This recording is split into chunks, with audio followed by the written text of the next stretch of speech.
My name is Dr. Marume.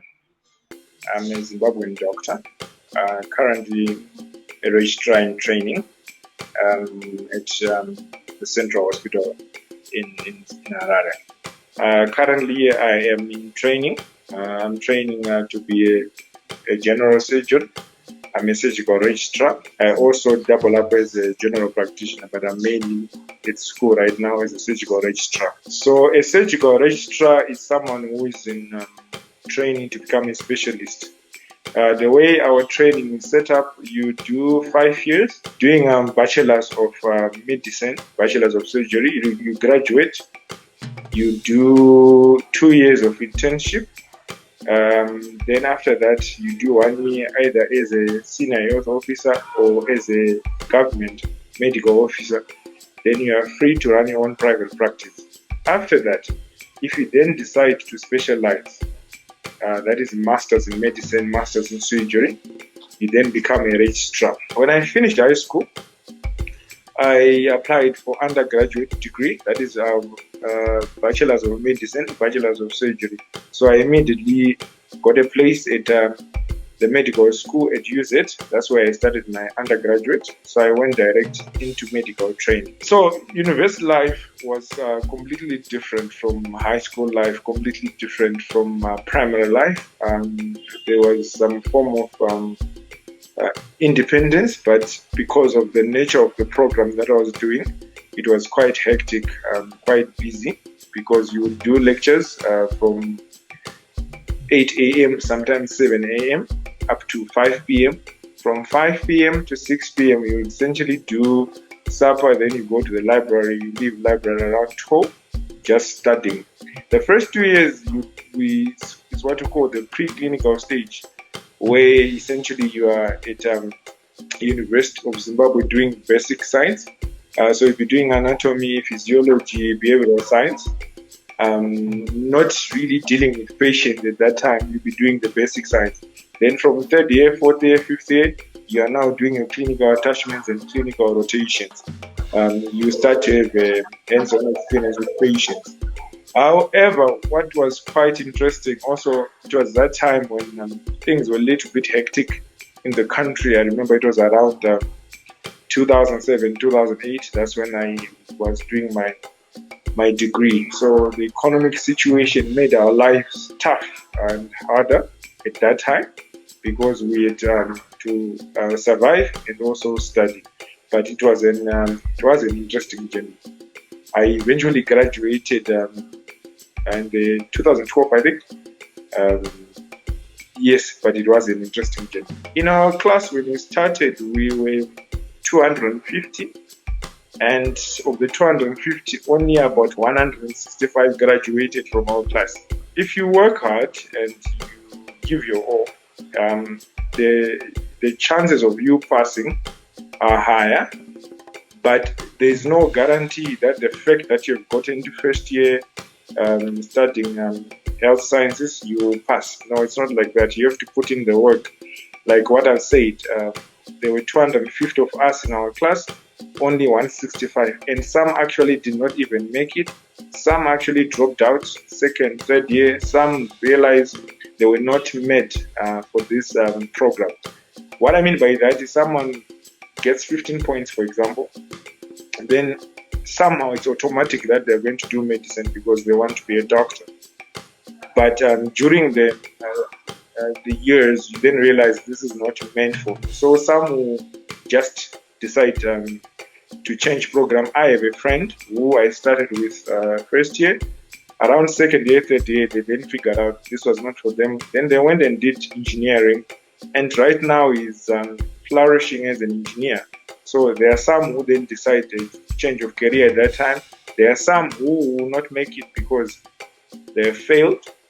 So you start out so many, 250, but about, I would say 60, 70, 80% will pass and will make it. But if you work hard, your chances of passing are higher. For preclinical years, you are mainly doing your anatomy, physiology, behavioral science, biochemistry, you don't get to deal with patients. The closer that you get to patients, it's dead patients where you're doing your dissections. That is, you are dealing with cadavers. I remember my first time, scary, interesting, adrenaline all over. Yeah, but there's an element of being scared. You struggle to eat meat for the first few days, but you eventually adapt and enjoy, and you find yourself going into the dissection labs alone during the day, during the night, feeling comfortable, not scared of dead people. Remember, at the end of the day, we are black people. We have got our cultural beliefs. Growing up, you would never have come near a dead body, and you're in a lab, we are dissecting a cadaver. So you adjust as you go. In terms of experience, my experience when I actually then went to the clinical side of things, um, there wasn't really that excitement because I had been exposed before. I had been to the hospital before.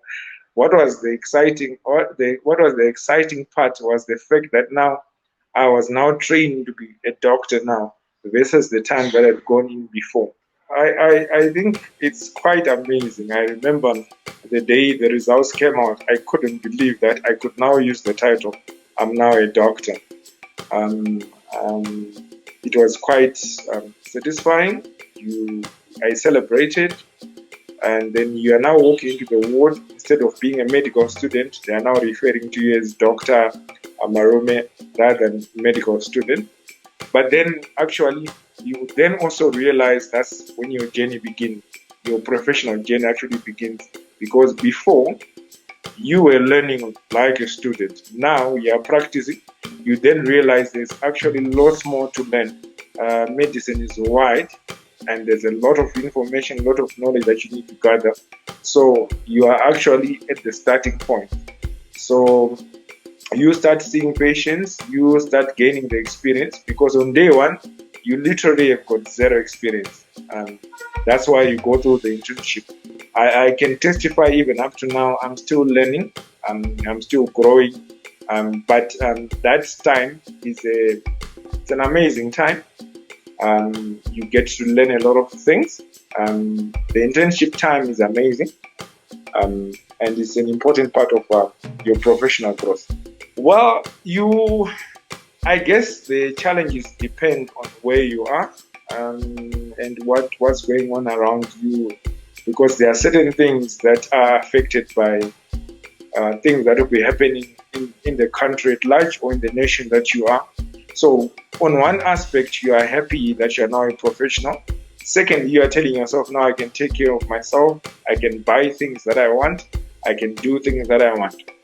But you then realize now you're a professional, you're a grown-up. That comes with responsibilities. You have to take care of yourself. You have to start savings. You have to buy things that you crave for. But you also then realize you need to be financially responsible. You need to budget your money. You realize things that you want and things that you can afford. There's a gap there, and you need to be able to adapt and adjust to that. And but the good thing in terms of professional wise, the good thing and the most amazing thing is when you're an intern, you have the support from the seniors. The support is quite amazing.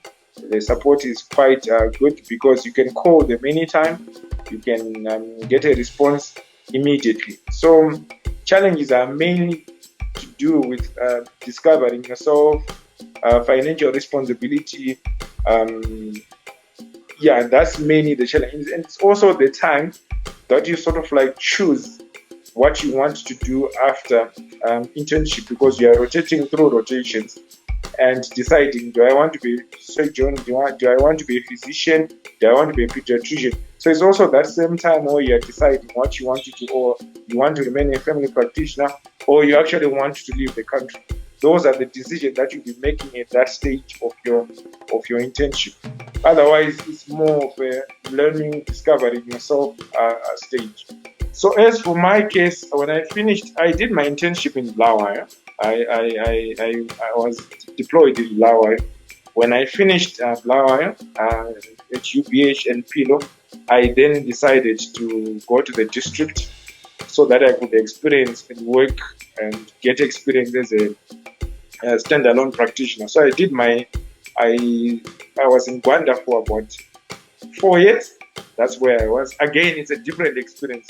There in Rwanda, you are now your own doctor. You are now managing most of the patients alone. You are now using your experience, and you also get to grow as a practitioner. So that 1 year, so generally after internship, you are supposed to do 1 year of what they call, some call it community service or year of bonding, where you do your 1 year serving while at least waiting for your open practice certificate. After you get your open practice certificate, you can now completely go into private practice, or go back to school, or decide whatever you want to do, because the opening practice certificate is the medical license that allows you to practice anywhere, anyhow you want, however guided by ethics and guidelines. So for me, I did 4 years in Rwanda. It was quite a great time. It opened opportunities for me. I actually got an opportunity to go to Japan, and I did about 3 weeks in Japan, and an exchange program. So there are so many opportunities out there, and I actually enjoyed my time in Rwanda. It was a great time. Finishing the 4 years, I sort of like realized I got a little bit tired, to say. I realized I needed something new. So I faced a choice. And at that time, things were getting harder economically in Zimbabwe. So the choice was either to stay here or leave Zimbabwe. Most of my friends were leaving at that time, or go back to school and specialize. I then decided to specialize and go back to school. Hence, I'm still here, and I'm still in school.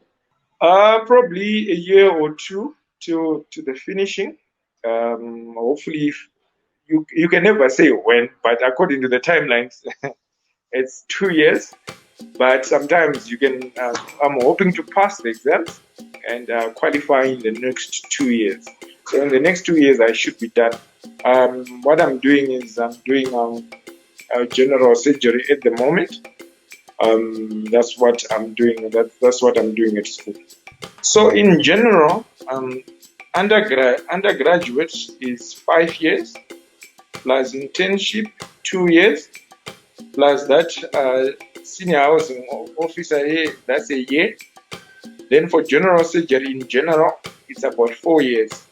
So it's a total of 12 years from leaving A level to becoming a specialist. It's about 12 years of learning, school, internship. So it's about 12 years. I think, number one, when we go into this field, we go out of passion, actually. Though sometimes people doubt it. We actually go out because we actually enjoy what you do. And the other thing is, once you start, you can't stop. You would want to learn more, grow more, become better. You push yourself to do better and better and better. And to tell you the truth is, it's 12 years, but I can't even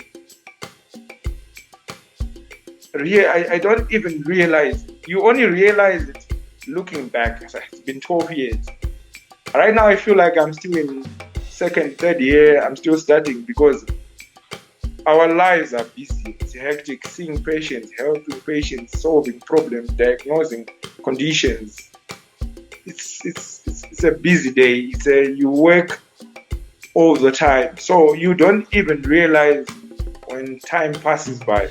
You only realize it in retrospect. It's now 12 years. It's now 13 years. It's now 14 years.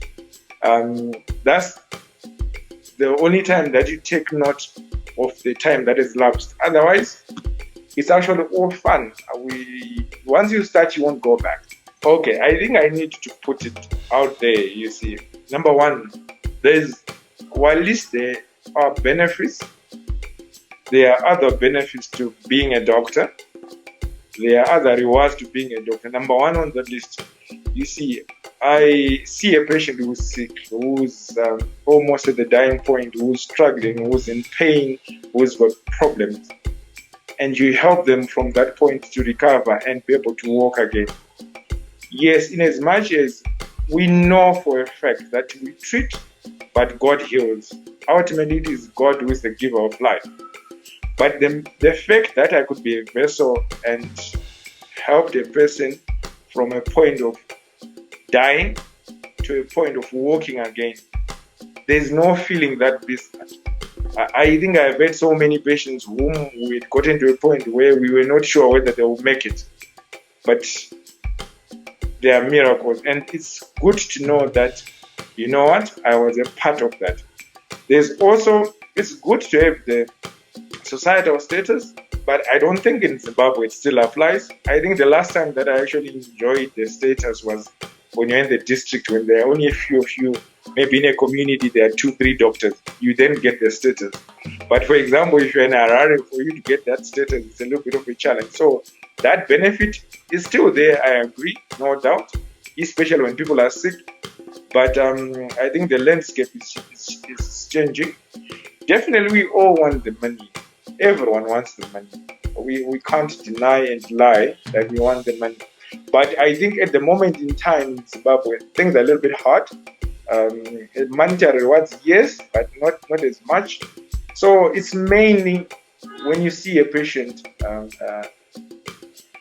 getting better, that satisfaction knowing that I played a part in making someone get better. Yes, I agree, the status, like you said, and if things were fair and square, the money rewards are good. And also, there's also this ability to grow. The medical field allows you to grow, to discover your potential, and it opens a lot of opportunities, a lot of them. If you are part of this amazing field. So yeah, but number one is knowing that you helped heal someone, you help someone get better. What advice would I have given to myself when I was in A-level, when I finished A-level, deciding my career? I think one needs to understand that don't go into medicine just because you've got 15 points, just because you had high-flying colors at high school, or just because a relative of yours is a doctor and has made it, has got lots of money. Go into a field that you actually like, that you have a passion for. Because I think sometimes we get lost because just because I have passed, I must be a doctor. Just because my brother is a doctor, I should be a doctor also. Go into something that you're passionate about, something that you like, something that you enjoy. So that would be my advice. So choose your career wisely. Find out, sit down. If I were to go back, what I would have probably done better is to actually have gone around talking to doctors, getting an experience of the hospital, talking to engineers, seeing how they do, how they work, what is the nature of their job. And the good thing for me is I enjoy what I do, because one needs to understand and realize that it's quite hectic in the medical field. Sometimes I go for, like, the past, I think I started, the point that I'm trying to highlight is life is so busy in the medical field. I was on call Friday, I was on call Saturday, I was on call Sunday, Monday, Tuesday, I spent those 2 days in theater. So it's 5 days of no social life, 5 days of no any other thing that you're doing, just work. So it has to be something that you like. It has to be something that you are passionate about, and it has to be something that you can enjoy for the rest of your life. Don't go there for the money, for the status. Go there because you want to be a doctor. Choose a career that you are passionate about.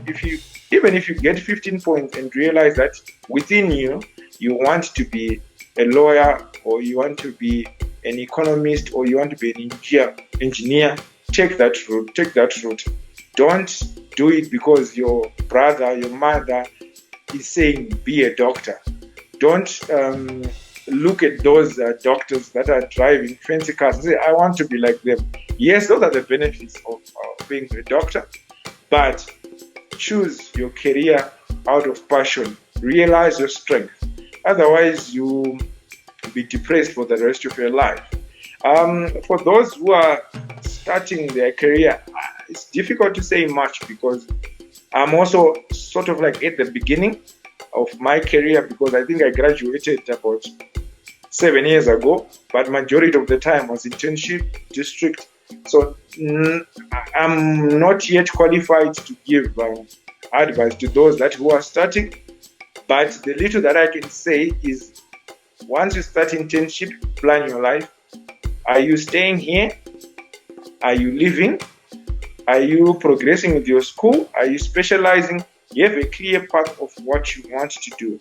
Don't wait for life to happen. Plan your life clearly. Plan what you want to be, where you want to be, how you want to be. And that would be my advice to those who are starting their career. But I'm also at the start of my career, so I'm not that much qualified to comment on that. Well, in terms of mentors, I think the common story for every doctor, I can't say every doctor, but for majority of the doctors, some of us, majority, were inspired by reading the Ben Carson story, the famous neurosurgeon in America. But also, we also get our own local inspiration. And like I say, I come from a family of doctors. I think there are more than 5 in our family. So that alone also inspired me, but it wasn't the only reason. When I went into this, I actually knew what a hospital looks like, what's expected of a doctor. And that inspired me, seeing patients being treated, getting better, seeing blood all over, and correcting that, helping people to get better. So I had people who mentored me, people who inspired me, my relatives who are in the field, and internationally there are doctors like Dr. Ben Carson.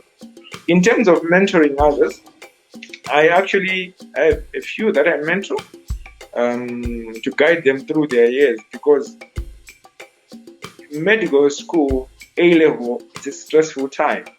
So you need people who have been there, who will tell you, don't worry, it's going to be fine. Don't worry, it's going to be okay. I know it looks tough, because the amount of work that you have to go through, the amount of effort, the hard work, the sleepless nights, it can become stressful. And I remember during my journey, there was a point where I thought I wouldn't make it. And I had people ahead of me who will tell you, keep on working hard, don't give up, keep on reading, keep on studying, it's going to be fine. So definitely, if I've been mentored, I'm going to also mentor others, because it's an important part of the career. So I have no problem with that exactly. So yes, I've had mentors, and I don't mind mentoring people. It's actually good to bring up other doctors to help them walk through their journey. It's an interesting journey with ups and downs, with pains, sleepless nights, but after all, at the end of the day, it's worth it.